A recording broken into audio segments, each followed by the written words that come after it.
জাতীয় নির্বাচনের আগে একতরফাভাবে টেলিকম পলিসি প্রণয়ন করা সমীচীন হবে না বলে মন্তব্য করেছেন মির্জা ফখরুল ইসলাম আলমগীর। তিনি বলেন, বিটিআরসি টেলিকম নেটওয়ার্ক পলিসির উদ্যোগ প্রশংসনীয় হলেও তড়িঘড়ি করে সিদ্ধান্ত গ্রহণের বিষয়ে বিএনপি উদ্বিগ্ন। দুপুরে দলের চেয়ারপারসনের গুলশান কার্যালয়ে সংবাদ সম্মেলনে তিনি এসব কথা বলেন। মির্জা ফখরুল বলেন, খসড়া নীতিমালায় যা আছে বড় কোম্পানিগুলো লাভবান হবে, ছোট কোম্পানিগুলো ক্ষতিগ্রস্ত হবে। সব পক্ষকে নিয়ে নীতিমালা প্রণয়ন করার আহ্বান জানান তিনি। বর্তমান যে রাজনৈতিক পরিস্থিতি, গণতন্ত্র উত্তরণের যে পথ, সেই পথকে মসৃণ রাখা এবং আমরা যে লক্ষ্যে এতগুলো প্রাণ গেছে, সেই প্রাণের বিনিময়ে আমরা যেন সুস্থ সুন্দরভাবে যেতে পারি, সেই পথেই আমরা হাঁটছি। আমরা খুব স্ট্রেট ওয়েতে এই ইস্যুটা আমরা মনে করেছি যে এই মুহূর্তে দেশের মানুষের এটা জানা দরকার, তাদেরকে সরকারকেও জানানো দরকার। আমাদের as a responsible political party আমরা আমাদের দায়িত্ববোধ থেকে আমরা এই জিনিসটা জনগণের সামনে আপনাদের মাধ্যমে তুলে ধরলাম। নীলফামারীতে শহীদ সাজ্জাদের কবর জিয়ারতের মধ্য দিয়ে তৃতীয় দিনের মতো পদযাত্রা কর্মসূচি শুরু করেছে জাতীয় নাগরিক পার্টি এনসিপি। সকালে কবর জিয়ারত শেষে এবং ঊর্ধ্বভাষী ক্যাম্প পরিদর্শনের পর এনসিপির আহ্বায়ক নাহিদ ইসলাম বলেন, নতুন রাজনৈতিক শক্তির উত্থান ঠেকাতে হামলার মাধ্যমে ষড়যন্ত্র চলছে। তিনি বলেন, ককটেল হোক আর বুলেট, সবকিছু নস্যাৎ করে এনসিপি এগিয়ে যাবে। নীলফামারীতে পথসভার পর পঞ্চগড়ের উদ্দেশ্যে রওনা করবে এনসিপির গাড়ি বহর। সেখানে বিভিন্ন উপজেলায় পথসভা শেষে পঞ্চগড় জেলা স্টেডিয়াম থেকে পদযাত্রা করবে এনসিপি। আমাদের এই কর্মসূচিকে ব্যাঘাত ঘটানোর জন্য, ব্যাহত করার জন্য, ভয় দেখানোর জন্যই এই ধরনের কার্যক্রম করা হচ্ছে। আমরা এর আগের ঘটনা তো একটি মামলা করেছি, আমরা কিন্তু কোনো প্রতিকার পাইনি, গ্রেফতার পাইনি। আপামর মানুষের নিরাপত্তা এই প্রশাসন কিভাবে নিশ্চিত করবে, কিভাবে একটি সুষ্ঠু নির্বাচন এই পরিস্থিতিতে হবে, সেই প্রশ্ন কিন্তু আমাদের মধ্যে তৈরি হচ্ছে। ফলে আমরা মনে করি যে প্রশাসনের সেই জায়গা থেকে আরো কঠোর হওয়া উচিত।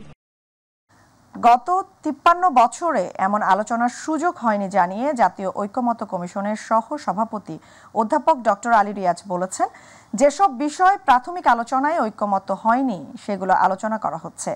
রাজধানীর ফরেন সার্ভিস একাডেমিতে রাজনৈতিক দলগুলোর সাথে দ্বিতীয় দফার 9ম দিনের সংলাপের শুরুতে কথা বলছেন জাতীয় ঐকমত্য কমিশনের সহ সভাপতি অধ্যাপক ডক্টর আলী রিয়াজ। রাজধানীর ফরেন সার্ভিস একাডেমিতে রাজনৈতিক দলগুলোর সাথে দ্বিতীয় দফার 9ম দিনের সংলাপের শুরুতে এসব কথা বলেন তিনি। ডক্টর আলী রিয়াজ বলেন, যে সংগ্রামের মধ্য দিয়ে সংস্কারের সুযোগ এসেছে রাজনৈতিক দলগুলোকে তা মনে রাখতে হবে, সেগুলো মনে করে সামনের দিকে অগ্রসর হতে হবে। আমার মনে হয় আপনারা প্রত্যেকেই স্মরণ করেন যে আমরা কিভাবে কি পরিস্থিতির মধ্য দিয়ে কতটা অবদান অন্যদের সমস্ত রকম জীবন বাজি রাখার সংগ্রামের পরিণতি হিসেবে আমরা এখানে এসেছি। সেটা আমাদের সবসময় মনে রাখতে হবে এবং সেটাই যেন আমাদের গাইডিং প্রিন্সিপাল হয়, সেটাই যেন আমাদের দিক নির্দেশক হয় যে অনেক প্রাণের বিনিময়ে, অনেক অত্যাচার নিপীড়নের মোকাবেলা করে এবং একটা সম্ভাবনার জায়গায়, সুযোগের জায়গায়, যে সুযোগ অতীতে আসেনি সেখানে আমরা এসেছি, এই সুযোগ হেলায় হারানো যাবে না। এই সুযোগে আমাদের যতটুকু সম্ভব আমাদের সকলকে, প্রত্যেককে ব্যক্তি হিসেবে, দল হিসেবে, জোট হিসেবে, নাগরিক হিসেবে সেই ভূমিকা রাখতে হবে। ছাত্র জনতার গণ অভ্যুত্থানে গত 5 আগস্ট রাজধানীর চাংখারপুলে 6 জনকে গুলি করে হত্যার ঘটনায় মানবতা বিরোধী অপরাধের মামলার আনুষ্ঠানিক অভিযোগ গঠনের পর আজ দ্বিতীয় দিনের শুনানি অনুষ্ঠিত হবে। সকালে এই মামলায় গ্রেফতার 4 আসামিকে ট্রাইব্যুনালে হাজির করা হয়। বিচারপতি গোলাম মর্তুজা মজুমদারের নেতৃত্বাধীন ট্রাইব্যুনাল 1-এ এই মামলার অভিযোগ গঠনের শুনানি হবে। এর আগে মামলার প্রধান আসামি সাবেক ডিএমপি কমিশনার হাবিবুর রহমান সহ পলাতক 4 আসামির পক্ষে রাষ্ট্র নিয়োজিত আইনজীবী নিয়োগের সিদ্ধান্ত নেয় ট্রাইব্যুনাল। এর আগে গত 3 জুন এই মামলার পলাতক 4 আসামিকে আন্তর্জাতিক অপরাধ ট্রাইব্যুনালে হাজির করতে পত্রিকার বিজ্ঞপ্তির প্রকাশের নির্দেশ দেওয়া হয়। গত 25 মে এই মামলায় 8 পুলিশ সদস্যের বিরুদ্ধে অভিযোগ আমলে নেয় ট্রাইব্যুনাল। মানিকগঞ্জ 1 আসনের সাবেক সংসদ সদস্য নাইমুর রহমান দুর্জয়কে গ্রেফতার করা হয়েছে। গত রাতে রাজধানীর লালমাটিয়া থেকে তাকে গ্রেফতার করেছে মানিকগঞ্জ ডিবি পুলিশ। ঢাকা রেঞ্জের ডিআইজি জানান, সাবেক সংসদ সদস্য নাইমুর রহমান দুর্জয়ের বিরুদ্ধে 5 আগস্টের ঘটনা সহ নানা অভিযোগে একাধিক মামলা হয়েছে। মানিকগঞ্জ সদর থানার ভারপ্রাপ্ত কর্মকর্তা এস.এম. আমানুল্লাহ বলেন, সাবেক এমপি নাইমুর রহমান দুর্জয়ের বিরুদ্ধে একাধিক মামলা রয়েছে। এর মধ্যে অন্যতম মামলাটি বৈষম্য বিরোধী ছাত্র আন্দোলনে হামলার ঘটনায় করা হয়েছিল। আইনগত প্রক্রিয়া শেষে আজ তাকে আদালতে তোলা হবে। আশুরাকে কেন্দ্র করে কোনো রকম নিরাপত্তার ঝুঁকি নেই। সব ধরনের নিরাপত্তা ব্যবস্থা নেওয়া হয়েছে বলে জানিয়েছেন ডিএমপির ভারপ্রাপ্ত কমিশনার মোহাম্মদ সারওয়ার। পবিত্র আশুরা উপলক্ষে বৃহস্পতিবার রাজধানীর লালবাগ হোসেনি দালান ইমামবাড়া পরিদর্শন শেষে প্রেস ব্রিফিংয়ে তিনি এসব কথা বলেন। ডিএমপি ভারপ্রাপ্ত কমিশনার বলেন, 6 জুলাই দিনব্যাপী যেসব রাস্তায় তাজিয়া মিছিল হবে সবখানে সিসি ক্যামেরা, ওয়াচ টাওয়ার সহ পর্যাপ্ত নিরাপত্তার ব্যবস্থা নেওয়া হয়েছে। মোহাম্মদ সারওয়ার আরও বলেন, মিছিলে পটকা ও আতশবাজি ব্যবহার করা যাবে না, ধাতব ও দাহ্য পদার্থ বহন করা যাবে না। পাশাপাশি তাজিয়া মিছিলে উচ্চ আওয়াজ না করা, সন্ধ্যার আগেই শেষ করার অনুরোধ জানানো হয় ডিএমপির পক্ষ থেকে। ধর্মীয় ভাব গাম্ভীর্যের সাথে পবিত্র আশুরা পালিত হয়, সেখানে ইতিমধ্যেই পর্যাপ্ত পুলিশি নিরাপত্তা ব্যবস্থা গ্রহণ করা হয়েছে।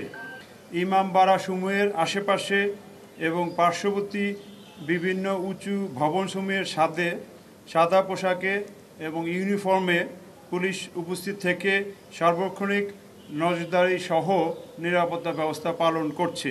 মিছিল সংক্রান্ত বিষয়ে কয়েকটা পয়েন্ট উল্লেখ করছি। যে সকল রাস্তায় তাজিয়া বা শোক মিছিল অনুষ্ঠিত হবে সে সকল রাস্তায় পর্যাপ্ত সংখ্যক পুলিশি ফোর্স মোতায়েন থাকবে। বান্দরবানের রুমা উপজেলার দুর্গম পাহাড়ে সেনাবাহিনীর অভিযানে কুকি চিন ন্যাশনাল আর্মির কমান্ডার সহ 2 জন নিহত হয়েছেন। আইএসপিআর এক সংবাদ বিজ্ঞপ্তিতে এ তথ্য জানায়। আইএসপিআর জানায়, রুমা উপজেলার দুর্গম পাহাড়ে সেনা অভিযানে কুকি চিন ন্যাশনাল আর্মির কমান্ডার সহ 2 জন নিহত হয়েছেন।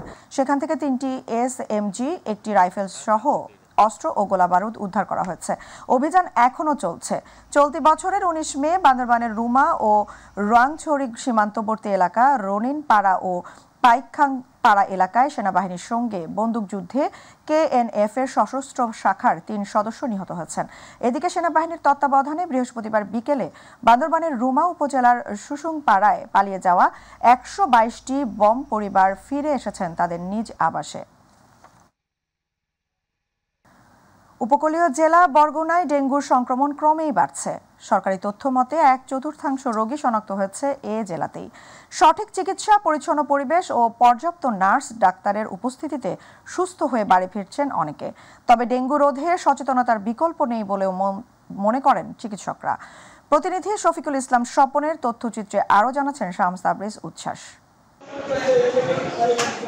বরগুনায় কমছে না ডেঙ্গু জ্বরে আক্রান্ত রোগীর সংখ্যা, বাড়ছে মৃত্যুর সংখ্যাও। বর্তমানে হাসপাতালে ভর্তি রয়েছে 170 জন ডেঙ্গু রোগী।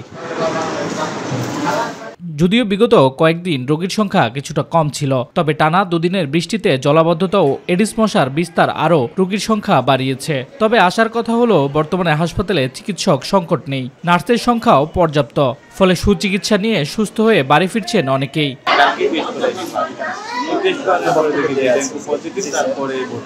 স্থানীয়দের সচেতন হওয়ার পাশাপাশি ব্যাপক পরিসরে পরিষ্কার পরিচ্ছন্নতা অভিযান এবং মশক নিধন কার্যক্রমের দাবি হাসপাতাল কর্তৃপক্ষের। আমাদের এখন ইনশাআল্লাহ ডাক্তার সংকট নাই, নার্স তাও আছে, আর পর্যাপ্ত স্যালাইন আছে। আমাদের যে যতটুকু করার আমরা এখন 2 বেলাও রাউন্ড দেওয়া হচ্ছে, পরিষ্কার পরিচ্ছন্নতার দিকে আমরা ঝুঁকেছি। আর এদিকে একটা পৌরসভা খুব ভালো কাজ করছে, তারা মশক নিধন কার্যক্রম করছেন। বরগুনায় এখন পর্যন্ত ডেঙ্গু আক্রান্ত হয়ে চিকিৎসা নিয়েছেন 3025 জন, আর মৃত্যু হয়েছে 27 জনের। শামস তাবরিজ উচ্ছ্বাস, মাই টিভি নিউজ ডেস্ক। কুমিল্লার মুরাদনগরের ধর্ষণ কাণ্ডে ভিডিও ছড়িয়ে দেওয়ার অভিযোগে গ্রেপ্তার 4 জনের 3 দিনের রিমান্ড মঞ্জুর করেছেন আদালত।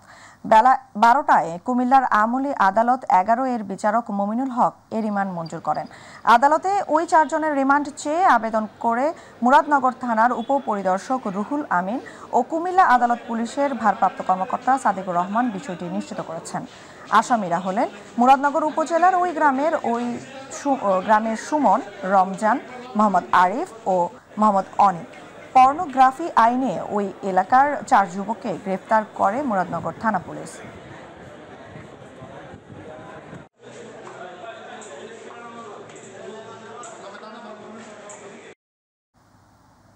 এবার রক্তাক্ত জুলাই গণ অভ্যুত্থান।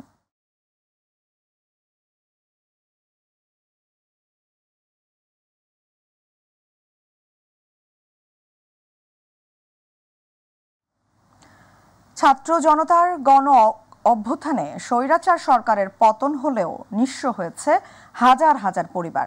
ভেঙে গেছে অনেকের সাজানো গোছানো সংসার। তেমনি একজন গাজীপুরের কালিয়াকৈরের আব্দুল্লাহ আল মামুন।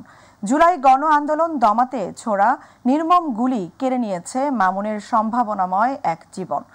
আজও মা বাবার বুক ভাঙা আর্তনাদে ভারী আকাশ বাতাস। প্রতিনিধি একেএম শিশিরের রিপোর্ট। 2024 সালের 4 আগস্ট শেখ হাসিনার স্বৈরশাসন টিকিয়ে রাখতে সারা দেশে যখন চলছিল নির্বিচারে হত্যাযজ্ঞ, ঠিক সেই সময় গাজীপুরের কালিয়াকৈর উপজেলার শফিপুর এলাকায় মিছিলে যোগ দেয় শহীদ আব্দুল্লাহ আল মামুন।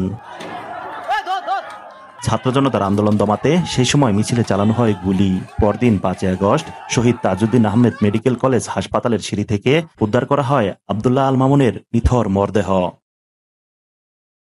দীর্ঘ প্রায় 11 মাস পর কেমন আছে মামুনের পরিবার? বাবা প্রবাসী হওয়ায় পরিবারের 2 বোন ও মায়ের কাছে মামুন যেন ছিল সকল কিছুর ঊর্ধ্বে। তাকে হারিয়ে এখন প্রায় দিশেহারা তার পরিবারটি। ভাইয়া প্রত্যেককে সম্মান করতো। ও শহীদ হওয়ার পরে আমার মানসিক অবস্থা অনেক খারাপ হয়ে গেছে, কারণ আর বেশি মনে পড়ে। ছেলে যদি শহীদ হয়ে যায়, এটা আমার হিসাবে আল্লাহর কাছে শুকরিয়া। আমার কি আছে করার, একমাত্র দোয়াই আছে, এছাড়া কি আছে। শহীদের আত্মত্যাগ যেন আগামী প্রজন্ম ভুলে না যায়, সে বিষয়ে সরকারের সহযোগিতা চায় এলাকাবাসী। দিনদার ছেলে, সবসময় নামাজে একসাথে নামাজ পড়তে যাইতাম আমরা। তারপর এলাকার বিভিন্ন ভালো যত কাজ ছিল সব কাজে থাকতো। ছোট ভাই ছিল আমার, অনেক ভালো ছিল ভাই। আর এইদিকে মামুনের পরিবারের পাশে থেকে সব ধরনের সহযোগিতার কথা জানালেন উপজেলা নির্বাহী কর্মকর্তা। আমাদের সাথে তাদের যোগাযোগ আছে, আর এছাড়া আমরা সবসময় তাদেরকে বলি যে কোনো ধরনের সাহায্য সহযোগিতা বা কোনো পরামর্শ যদি প্রয়োজন পড়ে যাতে সবসময় আমাদেরকে জানায়, তাহলে আমাদের কাজটা করতে সুবিধা হবে আর কি। আর জনপ্রতিনিধিদের যারা আছে ইউনিয়ন পরিষদে, তারাও বিষয়টা অবগত আছে। যে কোনো প্রয়োজনে তাদের পাশে ইনশাআল্লাহ সবাই থাকবে। গণতান্ত্রিক প্রক্রিয়া সুসংহত রাখার মাধ্যমে দেশের পরিস্থিতি স্থিতিশীল থাকবে, এমনটা প্রত্যাশা শহীদ আব্দুল্লাহর পরিবারের। একেএম শিশির, মাই টিভি, কালিয়াকৈর, গাজীপুর। রাজধানীর মোহাম্মদপুরের কজিকাটা গ্রুপ এর অন্যতম প্রধান সহযোগী সন্ত্রাসী, মাদক ব্যবসায়ী, চাঁদাবাজ ও কিশোর গ্যাং সিলভার মোহাম্মদ বাবু খান ওরফে টুন্ডা বাবুকে যৌথ অভিযান চালিয়ে গ্রেপ্তার করেছে র্যাব 2 ও র্যাব 6। এছাড়া নারায়ণগঞ্জের সোনারগাঁও থানার খালপাড় থেকে রতন নামে এক যুবককে গলা কেটে হত্যার চাঞ্চল্যকর ঘটনায় প্রধান আসামি ইয়ানুস নামে একজনকে গ্রেপ্তার করেছে র্যাব 11। প্রাথমিক জিজ্ঞাসাবাদে সে জানায় আধিপত্য বিস্তার নিয়ে বিরোধের জেরেই তাকে হত্যা করা হয়।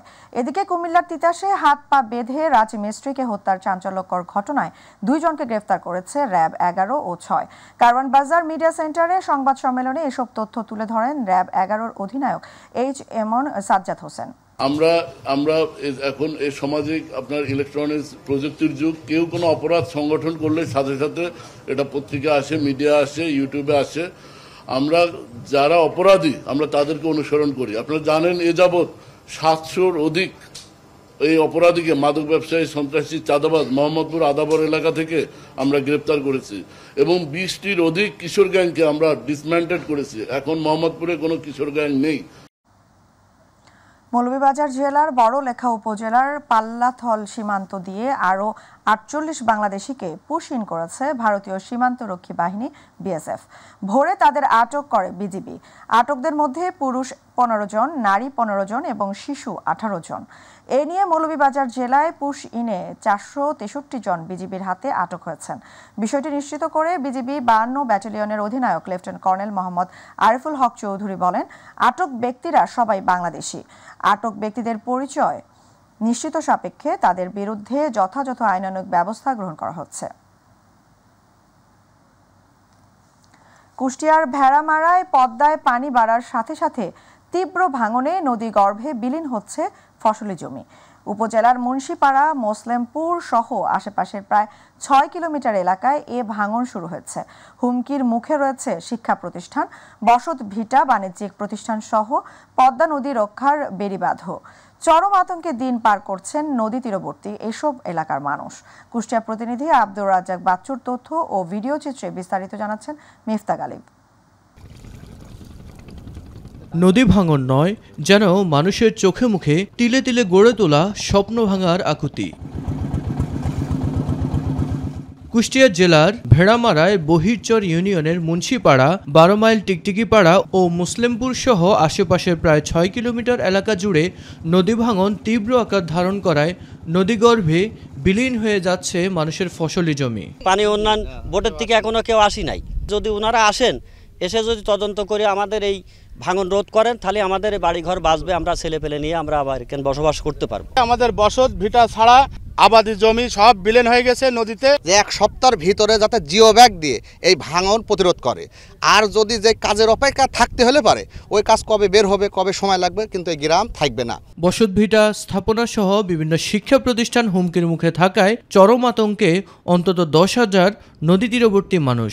আবাদি জমি সব তো চলে গেছে, শুধু বসত বাড়িটুকু আছে। এটুকু বাঁচানোর জন্য আমরা মানববন্ধনে এখানে দাঁড়াইছি।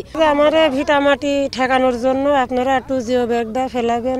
ভাঙন রোধে স্থায়ী সমাধানের দাবিতে মানববন্ধন করেছে ভুক্তভোগীরা। প্রকল্প চলমান রয়েছে জানিয়ে দ্রুত কাজ শুরু করার আশ্বাস সংশ্লিষ্ট কর্তৃপক্ষের। ঊর্ধ্বতন কর্তৃপক্ষের অনুমতি পেলে সমস্ত প্রকার প্রসিডিউর মেনটেন করে আমরা 1 বা 2 দিনের মধ্যে কাজ শুরু করতে পারব। স্থায়ী প্রতিরক্ষামূলক কাজ বাস্তবায়ন করার জন্য আমরা ইতিপূর্বে যে প্রকল্প চলমান সেই প্রকল্পের আওতায় IWM কর্তৃক ফিজিবিলিটি স্টাডি কাজ চলমান রয়েছে। এই ফিজিবিলিটি স্টাডি সম্পন্ন হওয়ার পরে আমরা এই অংশটুকু প্রায় 6.72 কিলোমিটার স্থায়ী প্রতিরক্ষামূলক কাজ গ্রহণ করব। আশ্বাস নয়, বরং দ্রুত ভাঙন রোধে স্থায়ী এবং কার্যকর পদক্ষেপ নেবে সরকার, এমনটাই দাবি নদীপাড়ের এসব মানুষের। মিফতা গালিব, মাই টিভি।